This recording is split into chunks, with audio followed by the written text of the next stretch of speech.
रगदा dam. आगे रगदा dam. रगदा dam. दोस्तों भाइयों, ये देखिए हमारे साथ ये रगदा डैम के गांव के लोग हैं। आपका नाम कौन? सिरोपानी मान। सिरोपानी महांती। देखो ये हमको डैम दिखा रहे हैं।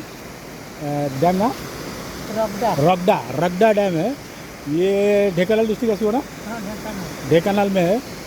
क्या सुनहरा नज़ारा है, देखिए आप देख पाते होंगे। ये जंगल का सारा पानी यहीं पे रुकता है, यहाँ से डैम से होके कैनाल में जाता है। चलिए हम ऊपर जाके आपको दिखाते हैं।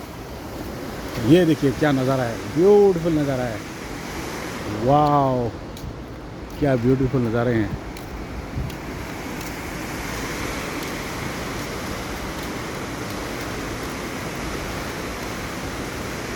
अच्छा, ये रास्ता ରାସ୍ତାଟା ସେପଟେ ଯାଇକି ସେ ଆର ଗାଁକୁ। ଆର ଗାଁକୁ नहीं? ସେଇଟା ଯେଉଁ ବନ୍ଧା ହେଇଛି ରଗଦା ଡ୍ୟାମ୍, ଏଇଟା ଏ ବର୍ଷ କାମ ହେବା କଥା। ସେଇଟା ସବୁ ତାଡ଼ିଦେବ।